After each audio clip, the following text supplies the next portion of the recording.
Man, somebody done called me. I done seen, man. So I'm staying off my social devices. It's too much cooning and buffooning. Too much cooning and buffooning. And believe me, when I get my thoughts together, I'm gonna figure out a way to articulate myself. Cause this conversation ain't even for the whole world to hear. It's just for us. Believe me, they saying you cooning and buffooning. Oh, believe me. And they loving every minute of it. I'm telling y'all today, I ain't got the time. I ain't got the time. If it ain't about going up, but about being positive, about getting some money, loving God, too much coonery, buffoonery going on. The culture's getting killed. I'm not even saying nothing about it because I'm just so burnt out. I will be saying something about it. I'm in amazement on what's going on in the world. But hey, who am I? I am somebody. But even I get tired of this, man. Woo! It's too much cooning and buffooning, y'all. Too much. And we all guilty of it. But damn. Man. I can't believe this is what hip-hop has become, man. I just can't. My mind is like blown, man.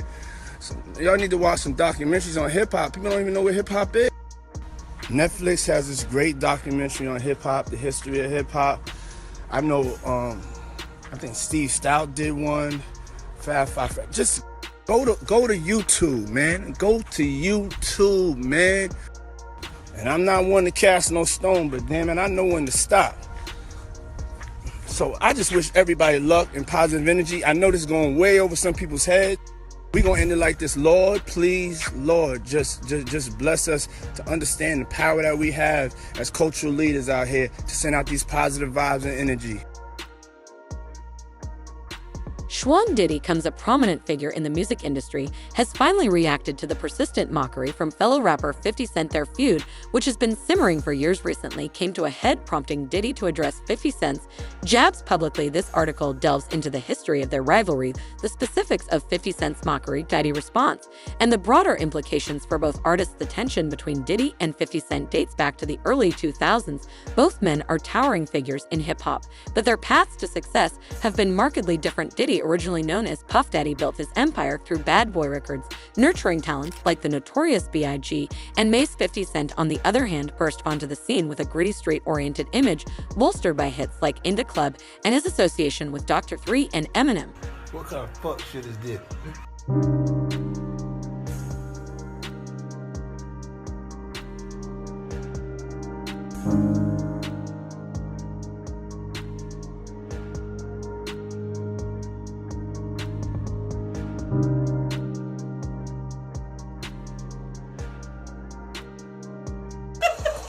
You see me? I've been doing this shit a long time.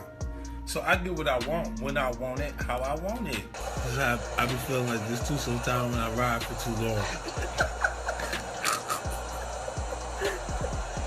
Be on tour and shit.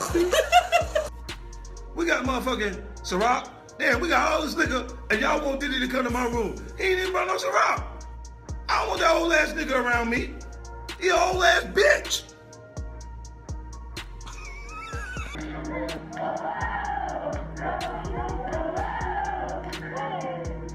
That shit is like an African chant. Ain't no more team. What the fuck is Puffy doing?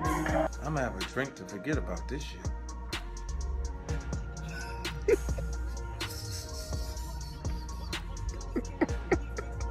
And my man's here, he came by. Shout out to F and Vodka. That shit kind of watered down, but I love it. Yo, check this shit out. So, yesterday, French Montana at an in-store up in the Bronx. 10 people showed up. He said, fuck this, let me have a drink. Puffy trying to make me go against 50, he set me up.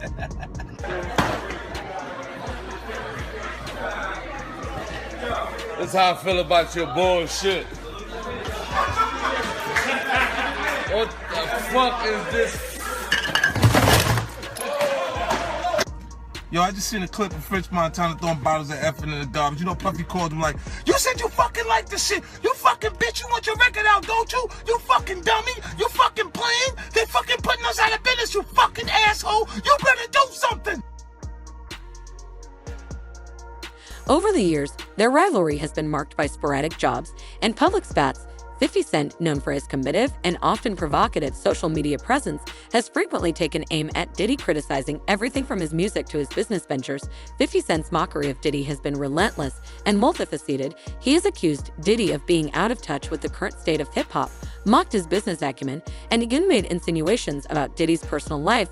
One of 50 Cent's most notorious jabs came in the form of a series of Instagram posts where he ridiculed Diddy's music and suggested that Diddy was past his prime. In one instance, 50 Cent posted a meme implying that Diddy was desperate to stay relevant by associating with younger artists. Another post featured a video clip from one of Diddy's interviews, overlaid with mocking commentary. 50 Cent's antics are not limited to social media. He has also taken shots at Diddy in interviews, suggesting that Diddy's success is more attributable to luck and connections than talent and hard work. What's going on, my brother? Oh, man. Yo, it's Groove here? Happy birthday. Yeah. To you. Woo! Happy birthday to you. Woo! Happy birthday. It's fabulous. The only nigga that got the name that I want. It ain't get happy birthday to you. Thank you, my brother. Yeah. Let's take a shot for that, bro. My mouth a little dry. Let me drink some more. Okay. But No, it's your show today, you guys. The one thing I've been No, you got questions? Groove. Come here, Yeah, Fab. Fab told me the floor, you fit.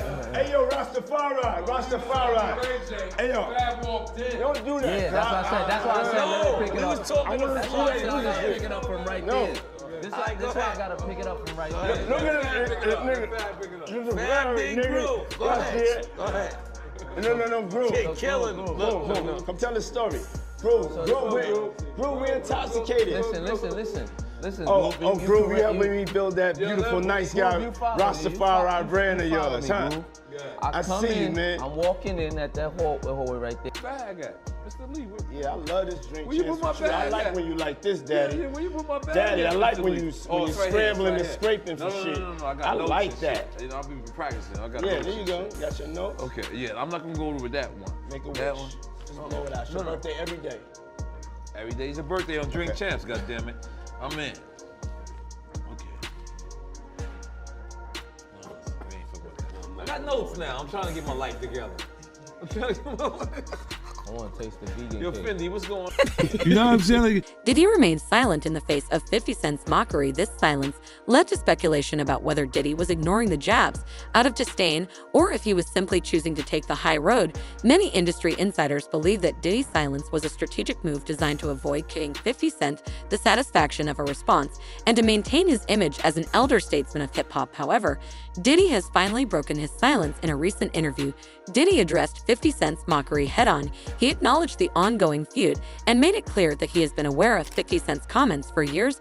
Diddy framed his response in a broader context, emphasizing the importance of unity and support within the hip-hop community.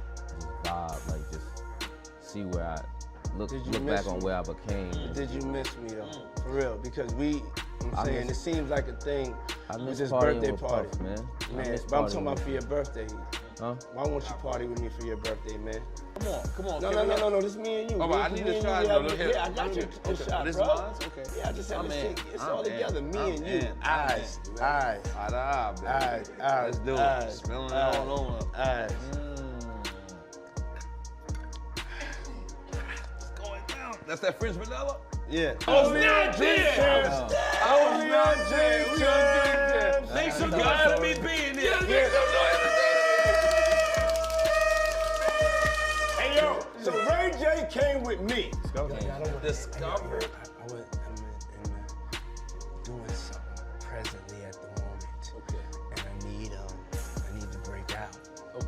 And I don't want to be rude, you know. I just you're want to not stop rude. by, give love. Yeah. Love. Niggas need to stop cooning right now. It's an emergency situation. Niggas need to stop cooning, including myself. You know what I'm saying? Nothing off me. We all need to motherfucking get focused and get this money.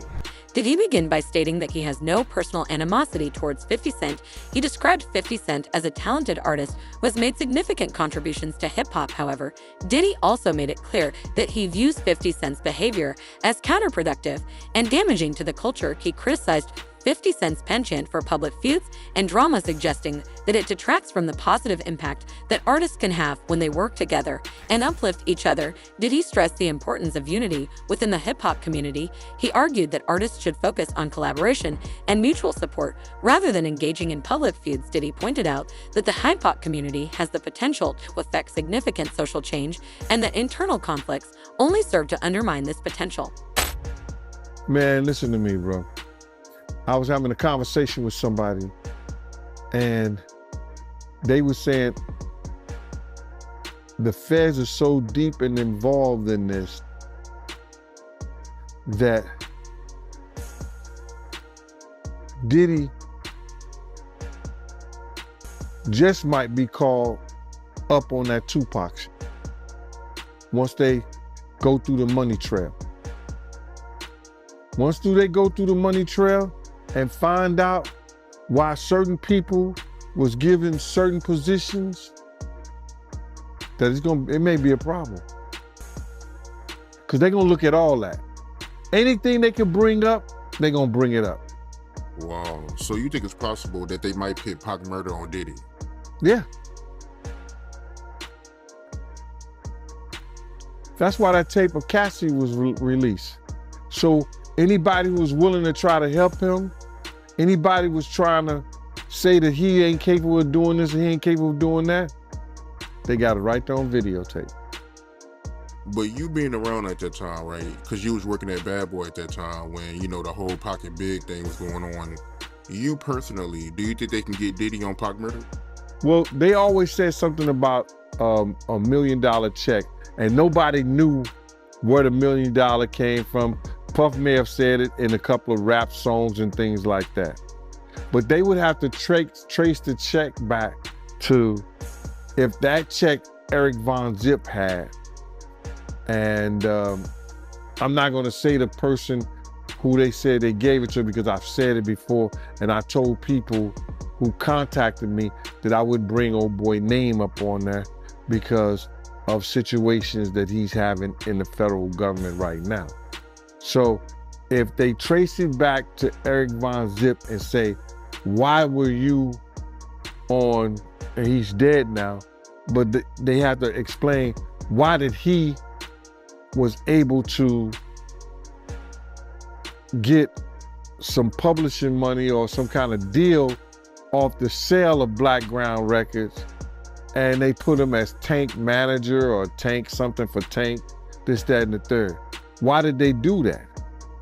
Yeah, I got you. And when you say check, right, just to get some clarity for the people that don't know what you're talking about, you talking about the $1 million check, right, that they put on Tupac to get him killed, the hit? Yeah. Yeah, what I'm talking about is that if Puff has said on a couple of records that he'll pay $1 million to, you know, but he was just talking to people randomly. So now everybody said that, and Keefy D said that Puff told them that he'll give them $1 million. Now, do we believe that? I don't know. I don't think so. I don't. Because it was situations whereas that it could have got done by certain people that was around them, but it didn't happen. So when Zip came up with the check for $1 million, he said it was from Black Ground Records. And he said that who he got that money from. So now, if that's true, then the feds would have to go in and do a money trace on where did that check come from. And then they're gonna say, why? Why was that check given to Eric Von Zip or Eric Zip Martin or Eric Martin? Why did that check was given to him?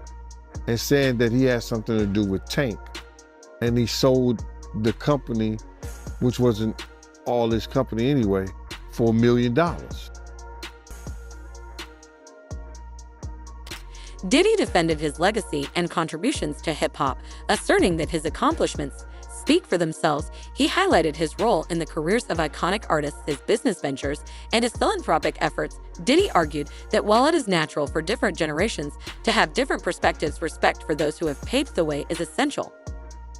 Everybody knew that Puff took Tupac blueprint and changed Biggs and Bad Boy in image. I Get Around talked about how fly you was, how many girls you mess with, how many cars you drive, how much money you got, what you willing to do. He took his image. Pac was the first one on the scene wearing Versace shirts. He went and got the same Versace shirts Pac had. Which, all right, some dudes would do that. You'll never catch me wearing something else, something that somebody else got. He was knocking down all the women that he thought Pac was knocking down. And what I mean is having sex with them. Why would you want to have sex with women you know for sure a dude that was once cool with you was dealing with? That's that image. Because you got to realize, bruh, Puff and Pac was cool at one time. We know this. Mopreme said that they was going to sign the Bad Boy. So if he's going to sign to Bad Boy, it was because of Corey and them. I put that picture on the internet. I put the picture on my channel of Corey Jones. Is Corey Jones, Corey Jacobs? I think Corey Jacobs and Pac right next to each other. Those was the real bad boys of Bad Boy. You understand? Those are the one who got the 16 to life sentence. That Pac was gonna go and be with them first. But then Mopreme said when it became just Big and Puff, because Corey and them went to jail, he changed his direction. But nobody know why Pac and Puff fell out like they did. You understand what I'm saying? Nobody know why. But Puff had an obsession with him for whatever reason it was, because he started wanting to act. He started wanting to rap. He had an obsession so bad that at his Grammy Award winning speech, he used the same speech that Pac used. That shit is crazy. So when I say I'm obsessed with talking about Puff, Diddy called for maturity and professionalism within the industry. He suggested that petty feuds and public spats are indicative of a lack of maturity and do not reflect well on the artists involved. Diddy encouraged younger artists to focus on their craft and the positive impact they can have rather than getting bogged down in negativity. Diddy's response has garnered a mixed reaction from both the public and industry insiders. Some have praised him for taking the high road and promoting unity within the hip-hop community. They argue that Diddy's message of respect and collaboration is sorely needed in an industry often characterized by competition and conflict. and telling y'all the truth,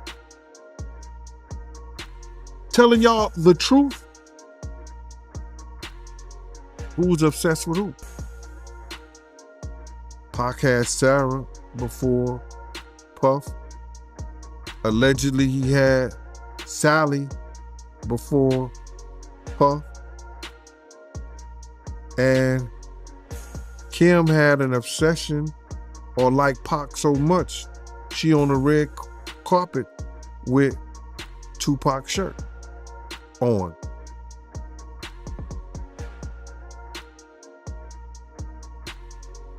Who's obsessed with who? So you believe Diddy, he only got with Sarah Chapman because Pac, he had her at one point. And it was a bet in the office. Sarah was messing with an NBA basketball player.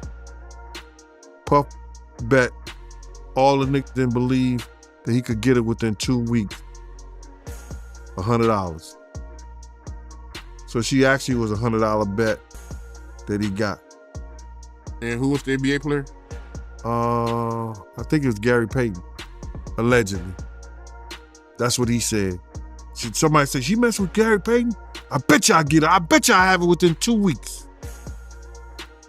Me and him and Sarah went to this party in Chicago that he was hosting with the Streets Entertainment. And we went to this store called Cranberry and I forgot, Cranberry, and it's one of those stores like you get fragrance and you get candles, colognes and stuff like that. It's called Cranberry and something. And from that point on, you had her. But you gotta realize, Misa and Kim was friends. Misa and Kim was friends. He started dealing with Kim over Misa. Kim and Sarah was friends. I mean, hand to hand, pots and pans. They was close. They all used to, Sarah, Kim, and this other girl, I think she was from Atlanta. What's her name?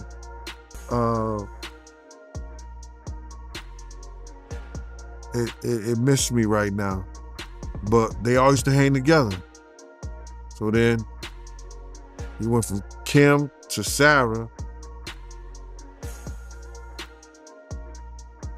And he liked to do the friend thing. It looked like that. Others, however, view Diddy's response as too measured and diplomatic. They argue that 50 Cent's relentless mockery warranted a more forceful rebuttal. Some fans and commentators believe that by not directly confronting 50 Cent, he missed an opportunity to defend himself more vigorously. Gene Deal, happy to have you back on the platform, my man. How did I know you was gonna call me, Mighty? It didn't take a rocket scientist. I was figuring when I seen that this morning, that and I don't know if you know what I'm talking about yet, but when I seen that Diddy stuff hit from CNN, I said, I know Art gonna call me. Art of Dialogue gonna give me a call. Oh, you already know I was about to hit you, man. Yes, sir. Yeah, man. So with that being said, man, let's get right into it, man. What you think about the video that came out today, Diddy pitting his hands on Cassie? Man, you know that was crazy. And I know people gonna think that, you know, yo, this is all what Gene wanted to see. But now, listen here, man. The devil got a purpose, God got a plan. Do you understand what I'm saying? The devil got his purpose, but God got a plan.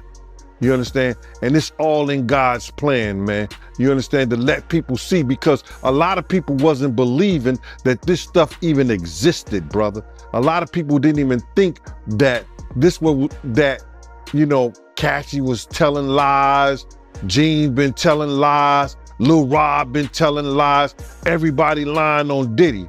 But Diddy told the truth. Diddy's the only one told the truth. He said, y'all just keep watching, the truth will soon come out. And you see what came out? My man, he punching that little girl in the head. Yo, you don't even kick a dog, man. You don't even kick a dog, bro. He kicking that little girl like she's a dog, man.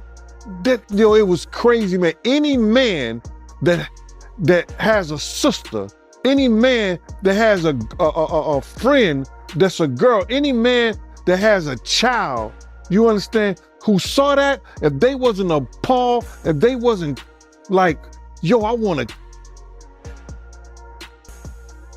to beat the, you know what I'm saying? We can't say that on television, man, or on the internet or YouTube, but any man who saw that, wish they could put their hands on Diddy at that time, bro. That shit was appalling, bro. It was crazy, man. And when I saw it, you know, I could imagine what Kim went through. I could imagine what Misa went through. You understand? It was just crazy, man, for that dude to do that to that girl like that, man.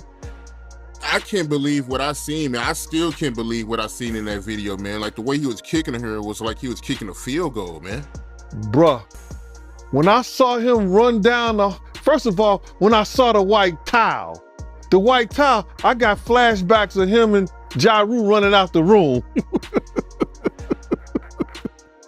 Of course, they had, what's her name, Sarah and the other girl in there, but I had that flashback. And then when I seen him run down the hallway, I had flashbacks when the same gang was chasing him.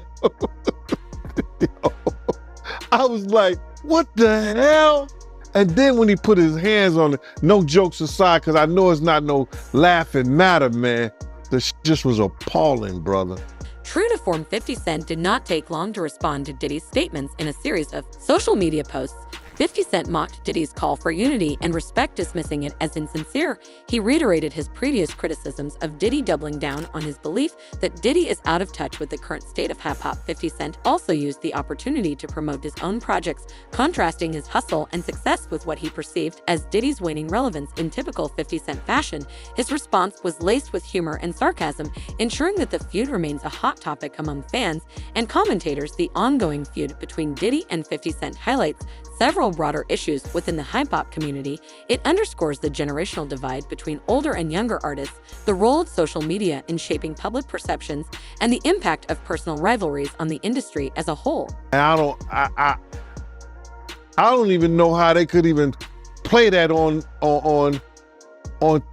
television, on YouTube like that, and without even putting up some sensitive, you know how they put the sensitive subject matter up? That was crazy, man. That's crazy. Yeah, man, I can't believe it, man. I mean, because like I said, I mean, me and you've been doing interviews for years and you've been telling me stories about Diddy, but to actually see the visual. You know, so like, bruh, I wouldn't have never allowed him to do no shit like that around me. That's why he probably never did nothing like that. You understand? When I got the aftermath, when they told me to go over to St. Luke's Hospital, because Puff was over there in the hospital, that was the aftermath. You understand? When Kim cut his wrist up with that corkscrew, his right wrist. They got pictures on the internet with his wrist banded up. Kim did that. You understand? The aftermath of them being in the Swiss hotel and he roughing her up and like he playing fight with her, and then she runs out the presidential suite and we got the big room in there at the Swiss hotel, and then I'll be like, yo, you all right? And she like, yeah, I'm all right. It ain't nothing. You know what I'm saying? You good? She like, yeah, good. And then she go back in the room with Puff, Diddy, Brother Love, whatever he call his name is. So, you know, it's always the aftermath or something like that, bro. But in front of you, only people who commit crimes around people who commit crimes. You know, Puff know who to do that stuff around. And that was crazy, man. When I looked at that thing, to be honest, I thought that the people who was watching it, because you know at those hotels, they have security personnel that watch that stuff. And if they didn't call the police, they should be in jail. I don't care what nobody say. You know, whoever watched that tape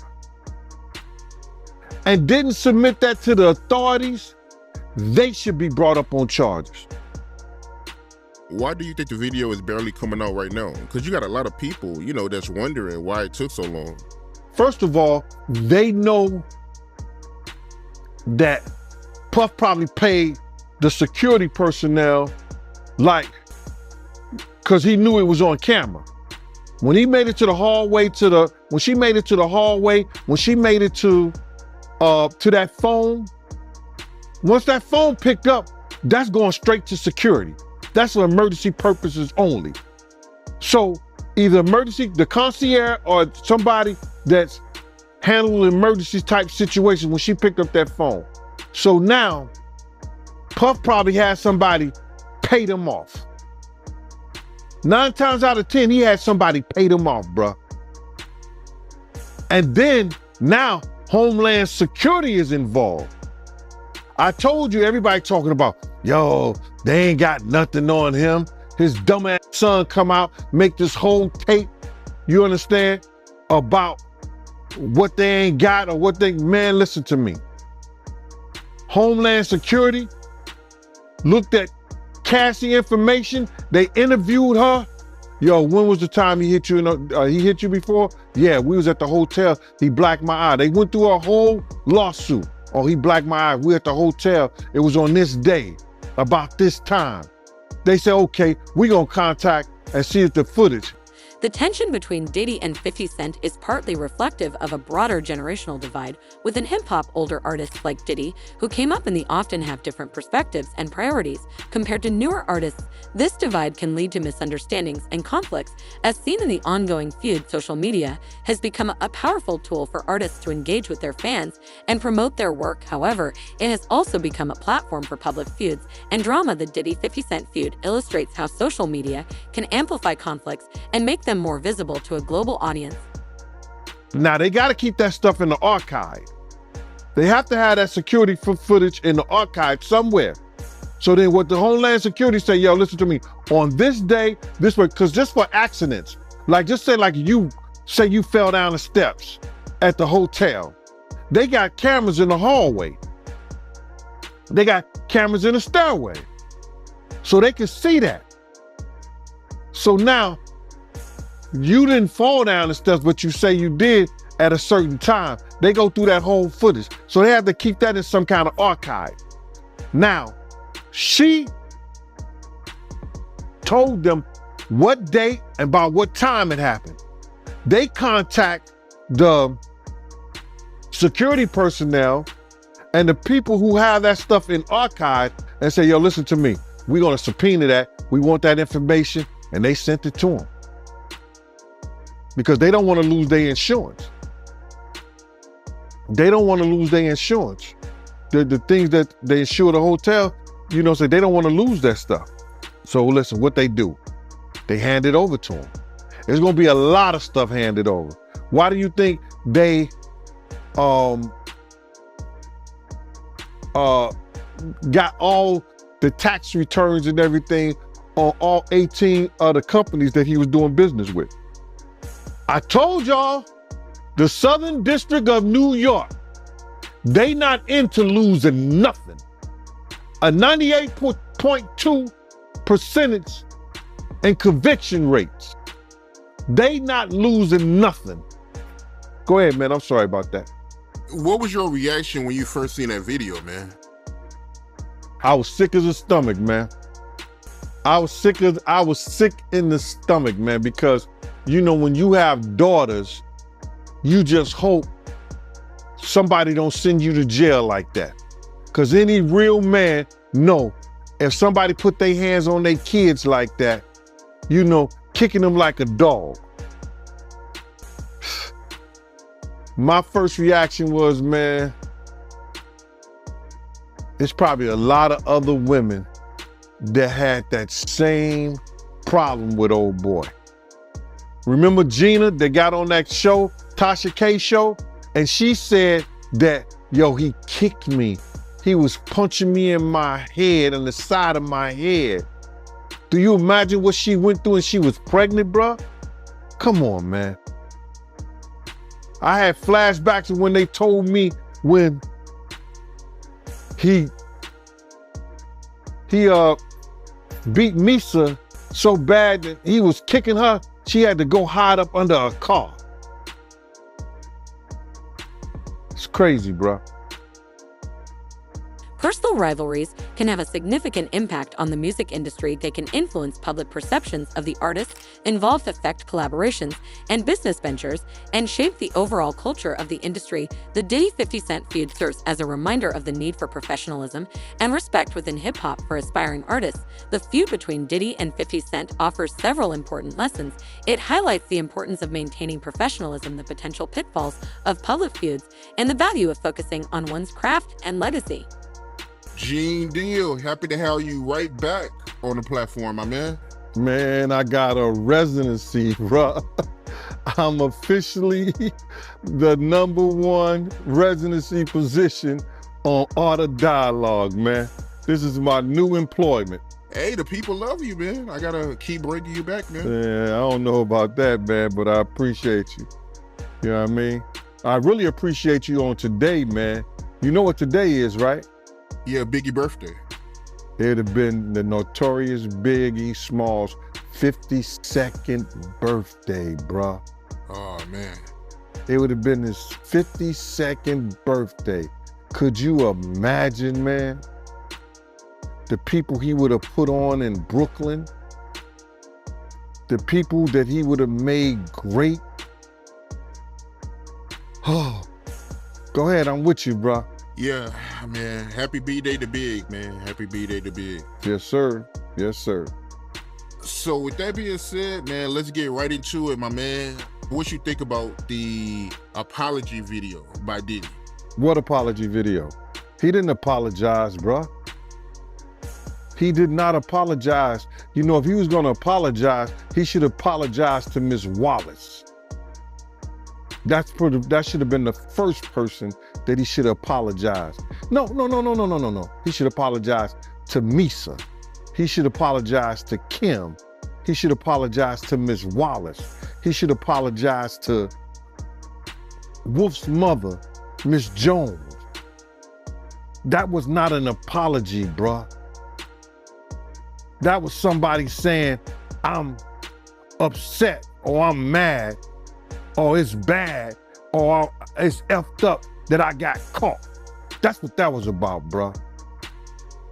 That was, that was, if that was an apology, that was the most, what they call it, ingenuous. I guess that's the word. I'm messing it up or whatever. That was phony and baloney on a pickle sandwich. I could say that a whole lot better because it was not an apology, man. You know what I'm saying? For what he did and how he did it, I didn't see an apology. You know, he may have used the word, I apologize. For what? He never admitted that he say the video. So if you didn't see the video, you don't know what he's apologizing to.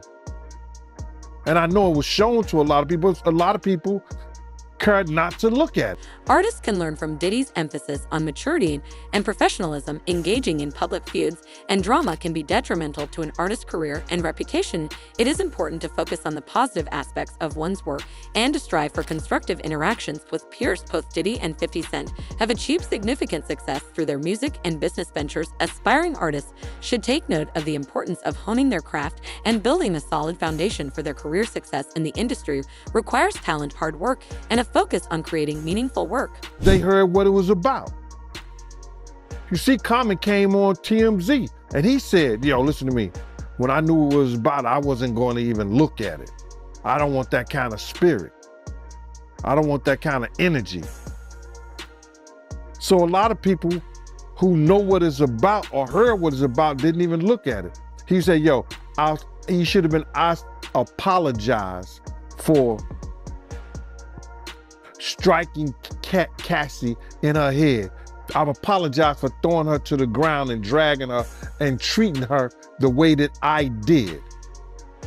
He should have been apologizing like that to her. And then apologize to the people. But it didn't happen, bruh. It didn't happen. That was some lame bull crap. See, the same thing that make you laugh, it's the same thing to make you cry, bruh. We know that growing up. You see that everything that this dude crushed people's lives, led them into the den of iniquity. Everything that he done is now crashing down on him. He got a whole lot of apologizing to do, bruh. And it has to be way more sincere than that stuff that he just put on his Instagram. So you feel like the apology video wasn't sincere? It was phony and bologna on a pickle sandwich, man. it wasn't nothing sincere about that, bro. I heard that the behavior people did,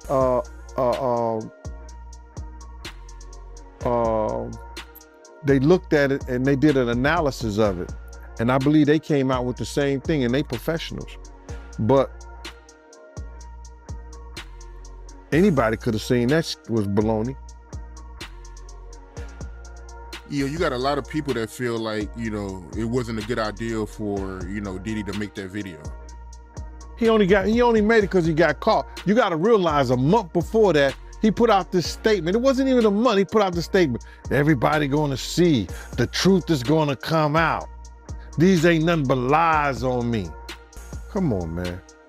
I don't want to seem like, you know, I'm bashing the dude, man, but you got to do better than that, bro. You got to do better than that, man. And that's for real. Yeah, I mean, you got a lot of people that feel like, you know, if he was really sincere, you know, he would have apologized once, you know, Cassie came out with the lawsuit, you know? Well, I can understand. You got to realize he's getting his money now on marketing. So by him getting his money on marketing himself, if he could not apologize, if he could get away with it, he's going to do that. Because he knows that's going to hurt him. You understand what I'm saying? He knows that's going to hurt him. So I can understand that from a business point of it. There's no way he can apologize or say some stuff. Or then again, maybe if he did apologize, yo, Cassie, I'm sorry, you correct. I treated you like this, that, and that stuff probably would never came out. Gave her a little 30 million. If he'd have gave her the 10 million, I don't know who's advising him. When she wanted the 10 million, if he'd have gave her 10 million and said, I'm sorry, I apologize, that stuff probably would have never came out. But he didn't do that. He waited until they put it out. And like I said before, now he got to pay the piper. Diddy's defense of his legacy underscores the importance of building a lasting impact. Aspiring artists should think about how they want to be remembered and strive to make positive contributions to the industry and their communities. Building a legacy involves more than just achieving fame.